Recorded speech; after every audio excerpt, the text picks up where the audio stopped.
AP does it again. The Washington Commanders continue to dominate the NFL draft, and they are now stacking up on linebackers as they are drafting Jordan McGee out of Temple. I can remember just last year, we are complaining about not having no linebackers. Y'all remember we went the whole Ron Rivera era without having no competent linebackers, bro. I mean, our best linebacker was John Bostic, bro. Now we're loaded at linebacker from Frankie LaVue, from Bobby Wagner, from Jamin Davis, and now we're adding Jordan McGee to the pack. And the reason why I'm so confident in these late round picks is what Adam Peters' track record shows. His track record shows that he's able to find these late round gems. Fred Warner, George Kittle, Tawanoa Hufanga, Brock Purdy, like the list goes on, Deebo Samuel. Like he's able to find these late round gems. So let's just take a look at some of his film right here. Let's just see what it is that he brings to the table. Temple, right there. Good hit. Nice play rec. Okay. Driving on the ball, breaking up that pass. Love to see it. When is the last time we had anybody do anything like that, right? So it's a breath of fresh air. Dropping back, play rec, reading the play, boom, knocking the ball out of the hands of the receiver. Here he goes, right here, the bottom of the screen on the run play, sniffing his nose, not afraid to go down and make a play. That's the biggest thing that you love to see from a linebacker. Sticking his nose right there in the business, challenging an offensive guard, absolutely blowing this play up. Nowhere for the running back to go, no holes to go, plugging everywhere. Nice little spin move right here by this guy too. But number 6, Jordan McGee, plugging the hole, engaging with the offensive lineman, and absolutely nowhere for the running back to go. So I absolutely been loving this draft. This has been my favorite draft probably in my lifetime. Maybe I'm over exaggerating, but like I'm just scarred, PTSD from what we've had in years past, that this draft has absolutely been amazing. Here he goes again in the run game. That's the thing that you love to see the most. Run defense was one of our biggest struggles last year. Now we have people that aren't afraid to engage into the run. So here he goes right here, bottom of your screen, handing it off. It looks like a little counter to the left. And number 6, Jordan McGee comes right in and blows it up. Love it. Love it. Absolutely love it. And to think that he's going to be paired up with Bobby Wagner, a Hall of Fame linebacker. Maybe, this guy turns out to be something special. And we'll probably end up doing a full breakdown on his tape, once the draft is over. Because I really enjoyed doing the one on our quarterback Jaden Daniels yesterday. So check that out if you haven't already. Again, your boy Juan Gotti's back.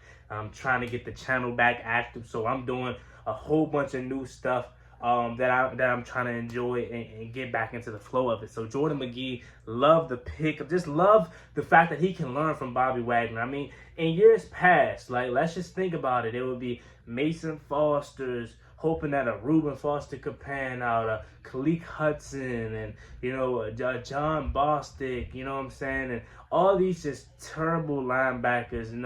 Now we got real ballers or potential to have guys that can turn into something. Remember, we spent the 2nd round pick on a Ryan Anderson years ago, and he turned out to be nothing for us, right? I mean, I think like when I think about linebackers, I think I got to go back to like Purdy Riley or somebody like that. Like that is a whole almost decade ago of thinking of somebody that I could remember that was absolutely solid for us, right? We haven't had a really good solid linebacking core. Oh, Cole Holcomb, I forgot about my dog Cole. How could I forget about Cole?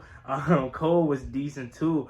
But we haven't had a real linebacking core in a long time. But now we got 2 really good. Frankie LaVue, I can't wait to do a breakdown on him. He's amazing. Bobby Wagner, amazing, Hall of Famer. And then I'm just super excited for Jamin Davis. Like, to finally get Jamin Davis to be able to play with his head on fire. Doesn't have to think. That's when he says he plays his best, is when he's able to just go out there, do what he has to do. Not no guy that's calling the plays, trying to set the defense up. A guy that could just play with his hair on fire.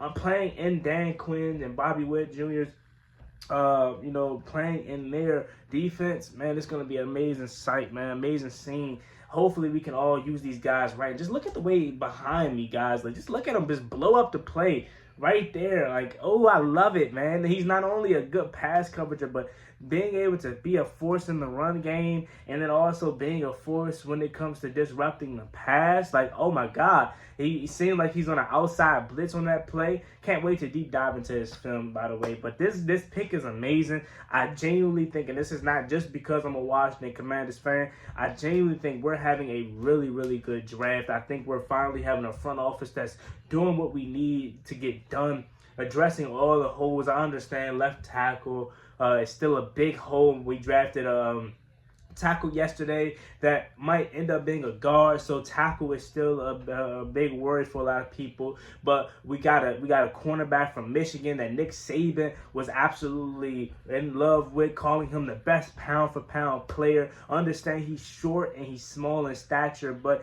he's a guy that is not afraid to stick his nose in the business and go hit somebody that's 6'4", even though he's like 5'10". He's 5'10", like 180 though, so he's strong. He ain't like Emmanuel Forbes and he's like 180, just skinny. He's frail, malnourished. He's strong, so I like that pickup. Obviously, the defensive tackle pick from Illinois. A lot of people was like, why did we do that? But again, another guy that you took BPA, and he was supposed to be a first-round pick. A lot of people were surprised that he fell to where he was. But you got to think about it. Jonathan Allen's getting older. He's going to be 30 by, probably like either upcoming season or next year. He'll be 30. Obviously, Ferdinand Mathis has not panned out to what we thought he was going to be. So you had to make some you had to get some improvements there. And as far as the edge rushers go, maybe Jamin Davis could carve out a Michael Parsons kind of role. Not saying he's going to be as good as a Michael Parsons, but maybe carve out a Michael Parsons role. Maybe we use Jordan McGee as an edge rusher, but you got Dorrance Armstrong, Cleveland Ferrell, got a couple solid guys, Dante Fowler.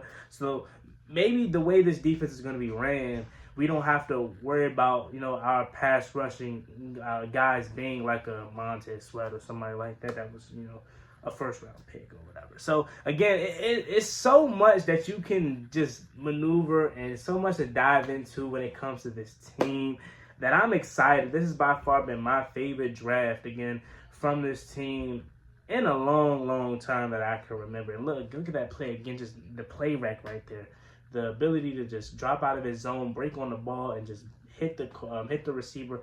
Love to see it. So let me know what y'all think about Jordan McGee, a linebacker out of Temple. I think it's an absolute good pick. Did we find our late round gem in Fred Warner? Like, obviously he's probably not going to be as good as a Fred Warner, but since Adam Peters is in control and he came from San Francisco, I'm comparing everybody to their late round gem. So, did we find out Fred Warner? Let me know. But as always, me and boy Juan Gotti, like, comment, subscribe. Stay tuned for all the quality content and good breakdowns like this. And in the future, more videos. I am back here, the man, the myth, the guy that's been here around for letting me, y'all absolutely watch me grow up, man. From 14 to like 20, bro. I've been here for a brick. And now I'm back, ready to take charge again. And I can't do it without y'all. So let me know what y'all think about this video in the comment section again. As always, me and boy Juan Gotti, the Washington Commanders draft Jordan McGee out of Temple. And as soon as I was about to upload the first video about the Washington Commanders drafting Jordan McGee, we then snagged safety Dominique Hampton out of Washington. He also led them in tackles. So another good piece adding to this defense. I love what we're building in this secondary. Hopefully we can create a secondary that is going to be able to stay together for the future. Quan Mon, Emmanuel Forbes, Jeremy Chin. Hopefully these young guys could actually pan out. The guy from Michigan. And it's just another part of this draft that has amazed me so much is that we're covering everything that we need to cover. He led Washington in tackles, and as I do more research, I'm gonna make longer videos about him specifically. But this is just to update you guys on who the Washington Commanders drafted. Drafting Dominique Hampton out of Washington. He was a key piece to their defense and their success this past year. He led them in tackles. So there you have it. Dominique Hampton with the Washington Commanders' second or fifth round pick. And now we have one more pick remaining in this draft.